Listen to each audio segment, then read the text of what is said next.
Allah memberikan perhatian, pengumuman supaya kita mengetahui siapa Tuhan kita, siapa yang maha menciptakan kita, yang memberikan segala-galanya. Ya ayyuhan nas, cuba bayangkan sejumlah makhluk Allah, di antaranya malaikat yang tidak pernah bosan beribadah, di antaranya malaikat yang tidak pernah berhenti berzikir, di antaranya malaikat yang tidak pernah capek berdiri sepanjang hayatnya, dan di antara malaikat yang sepanjang hidupnya dia bersujud dan mengisi pujian, mengagungkan Allah Subhanahu wa taala. Ya ayyuhan nas antumul fuqara'u ila Allah. Hai manusia, kalian miskin. Selama masih kita mengangkat tangan kita kepada Allah Subhanahu wa taala, selama kita masih membutuhkan pertolongan Allah, selama masih kita memohon kepada Allah secara lahir batin agar kita mendapatkan segala ampunan, berarti kita fakir. Yang merasa diri tidak butuh kepada Allah, dia sudah menjadi orang yang sombong.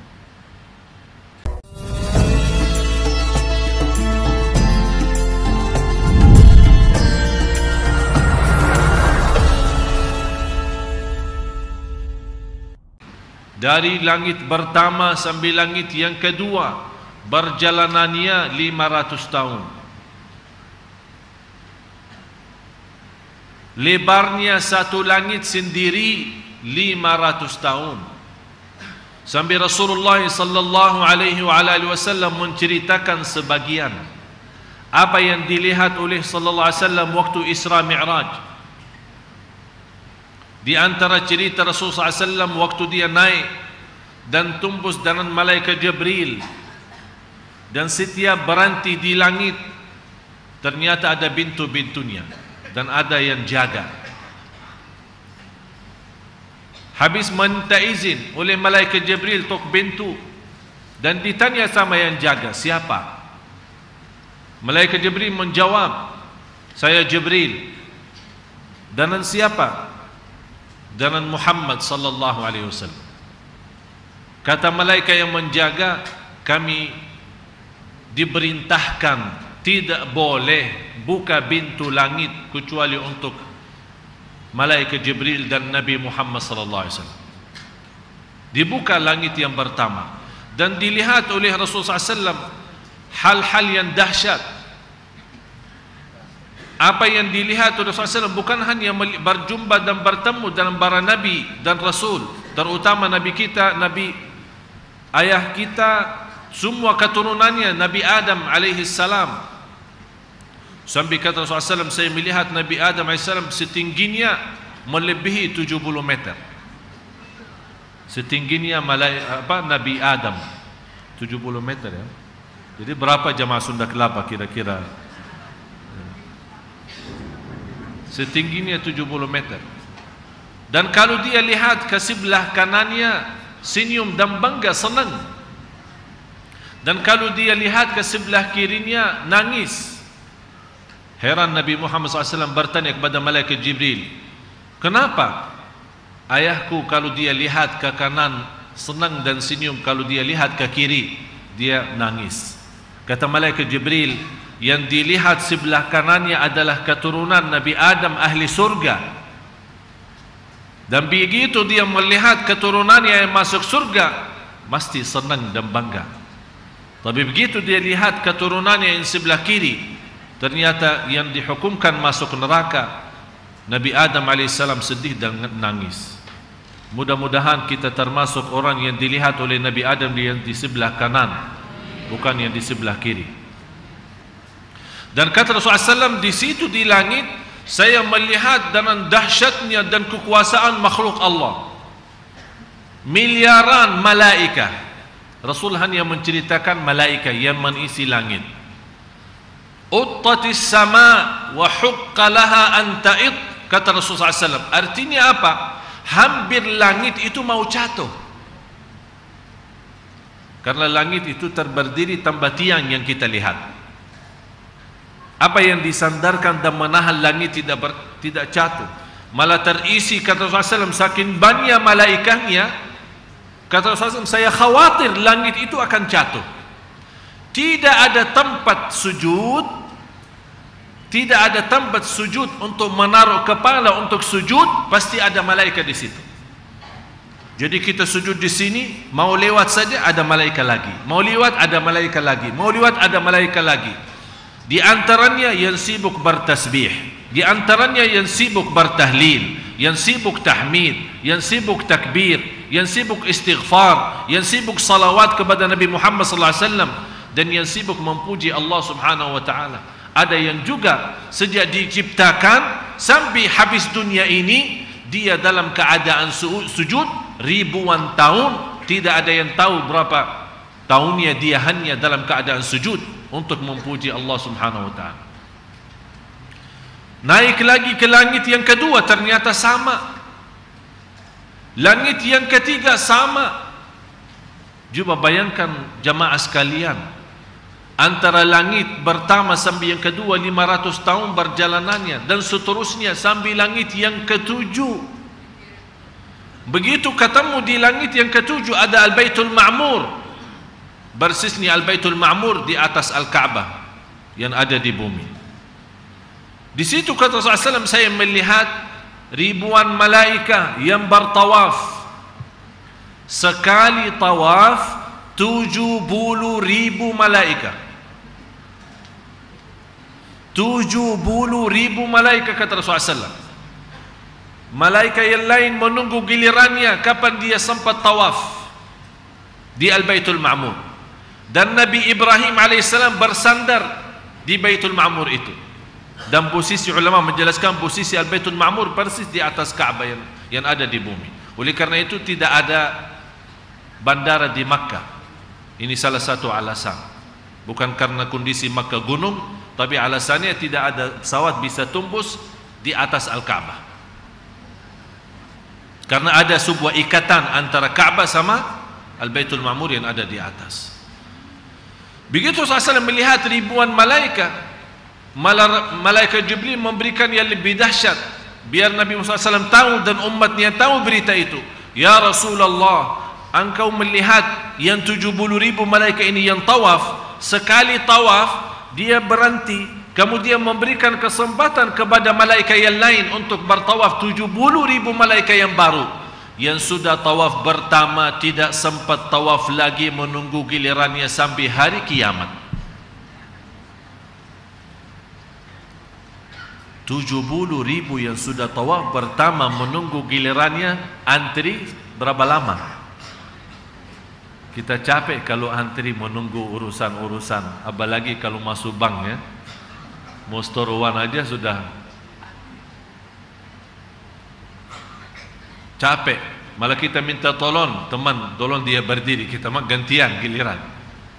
Cuba bayangkan malaikat berdiri menunggu gilirannya supaya bisa tawaf sampai hari kiamat, tidak sempat tawaf lagi yang sudah tawaf.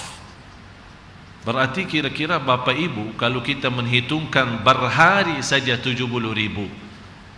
Dari sejak belum ada manusia, dari sejak pertama yang Allah menciptakan makhluk-makhluknya, langit, bumi, Baitul Ma'mur dan yang lain-lain termasuk malaikat.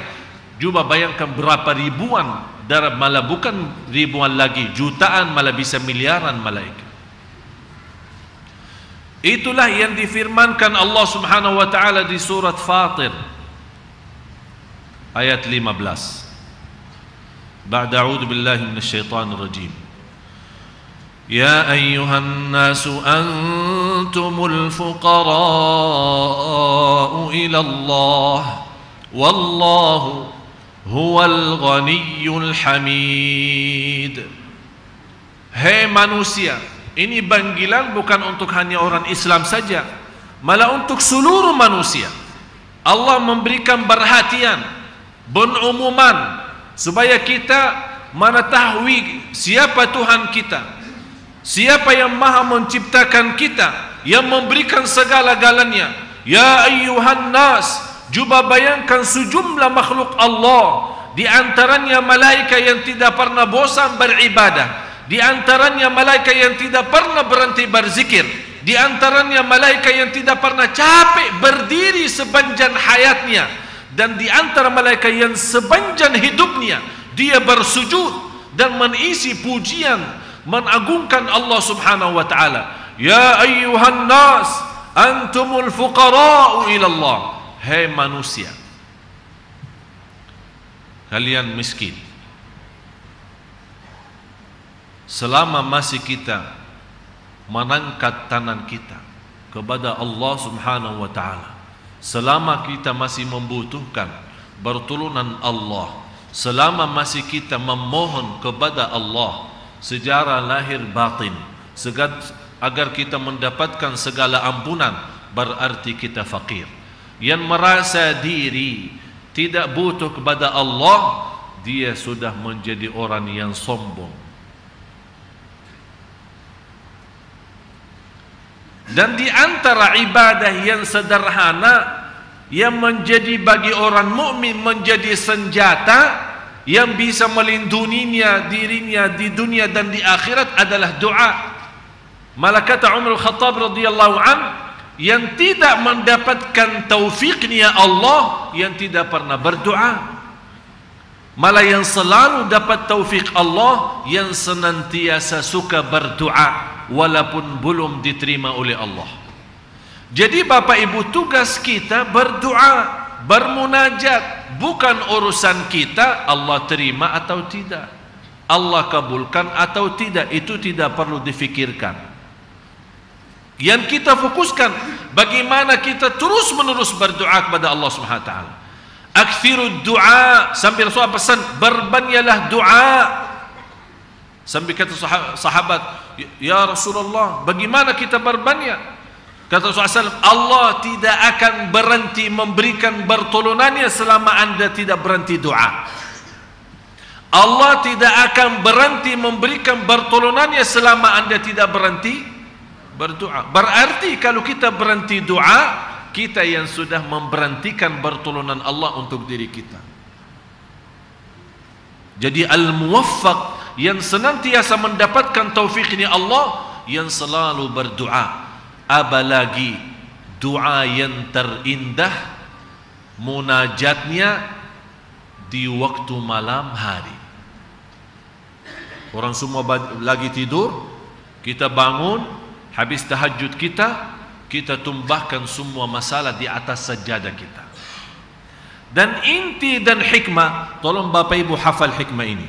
Inti dan hikmah daripada ujian dan bala, Allah mengeluarkan doa dari kita. Kadang-kadang kita lupa doa, atau kita kadang berdoa secara rutin, atau ikut ramai-ramai doa, tapi tidak ada bisikan dan bermunajat yang ikhlas, yang disukai oleh Allah Subhanahu wa taala. Ikhlasnya belum sampai.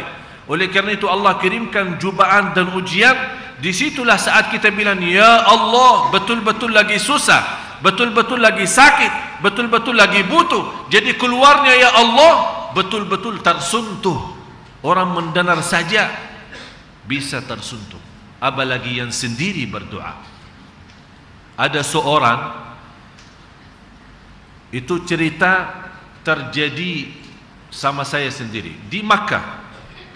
Orang Mesir, pas kita masuk ke Masjidil Haram waktu tawaf, biasa waktu saya sebelum ke Indonesia, saya di Madinah, suka dengan ayah saya setiap bulan mesti umrah.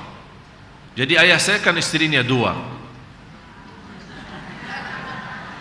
Ini tidak senang kalau dibawa cerita dulu. Jadi giliran ayah saya bulan pertama sama ibu saya, bulan kedua sama ibu tiri saya. Padahal ibu tiri kan yang pertama sebenarnya. Jadi ibu tiri yang pertama, dah tahu disebut ibu tiri ya di sini. Jadi yang pertama karena ibu saya kan yang muda, habis pertama dapat anak satu, jadi setiap bulan menjadi kewajiban dia bawa istrinya umrah, habis umrah silaturahim keluarga yang ada di Makkah, silaturahim keluarga yang ada di Madinah, terus pulang. Dan saya perhatiin ayah saya, kalau dia berangkat misal jam sore, 2 hari atau 3 hari, pulang jam sore. Begitu dia bawa ibu saya, dia balik berangkat dengan jam yang sama, pulang dengan jam yang sama. Saya bertanya sama ayah, sambil tertarik perhatian saya bilang, kenapa ayah saya menjaga seperti itu? Dia bilang, ini salah satu ikhtiar saya untuk berlaku adil. Coba bayangkan, sampai jamnya dihitungkan. Ya, oleh karena itu, yang tidak mampu berlaku adil jangan macam-macam. Kemudian pas giliran ibu saya ikut berangkat ke masing-masing dengan anaknya. Apalagi ibu saya kan anaknya dari yang pertama cuma anak satu, kita anak banyak. Jadi kita kan giliran masih kecil jadi sama ayah. Waktu kita masuk ke Makkah, di hadapan Al-Ka'bah kan ada tangga ya, kan turun. Sebelum masuk ke kawasan tawaf kan ada tangga kita turun. Persis di tangga itu saya mendengar ada 2 anak sama ayahnya dari Mesir. 3 mereka ini yang menarik perhatian saya, lagi ribut berbicara dengan suara keras, jadi menarik perhatian orang. Mereka ini anak berkata dengan ayahnya, bagaimana kami lepaskanmu untuk jalan sendiri? Kamu buta, tidak bisa lihat. Kamu buta. Kalau kita lepasin nanti jatuh. Dia tetap menahankan dan menekankan anaknya, lepaskan aku. Saya mau berjalan sendiri sampai Al-Ka'bah. Dia masih posisinya di atas tangga itu. Anaknya lepasin. Sambil saya lihat dengan mata sendiri, beliau nangis dan berdoa dengan bahasa Mesirnya. Bukan bahasa Mesirnya, artinya bahasa kampungnya ya, bahasa daerahnya, bukan bahasa Arab murni, bukan bahasa Quran.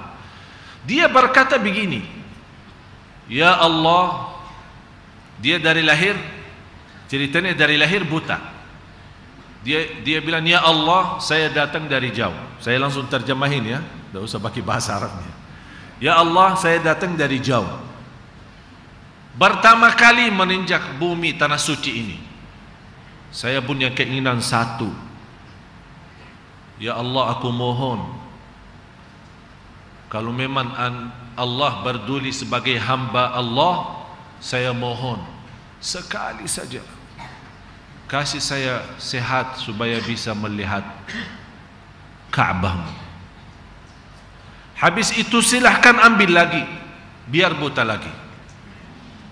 Umurnya 70 tahun. Apa yang terjadi jemaah? Itu peristiwa terjadi persis di depan mata dan anaknya ada di bawah tangga. Beliau belum menurunkan tangannya, sungguh subhanallah sambil nangis, berteriak Allahu Akbar, labbaik Allahumma labbaik, labbaik la syarika laka labbaik, innal hamda wan ni'mata laka wal mulk la syarika lak. Dan dia berkata, indahnya Al-Ka'bah, bisa melihat indahnya Al-Ka'bah. Dia berkata seperti itu, ternyata indah Al-Ka'bah. Dan anaknya kaget semua, nangis. Ayah saya bisa lihat, emang bisa lihat Ka'bah. Dan dia berjalan sendiri sampai Al-Ka'bah, mencium Al-Hajarul Aswad. Dan di saat itu memang ramainya luar biasa. Saya ikutin di belakang dia, subhanallah, ya luar biasa dahsyat. Beliau jalan, manusia itu tergeser sendiri, sepertinya mereka buka jalan, seperti ada orang raja datang. Atau biasanya kalau raja datang dikawal kan, ada polisi dibuka. Ini tidak pakai polisi, tapi manusia minggir sampai masuk Hajarul Aswad dan cium, dan kemudian tawaf. Orangnya masih hidup bapak ibu. Dan alhamdulillah, ini ceritanya kurang lebih 5 tahun, sampai sekarang orangnya masih bisa melihat.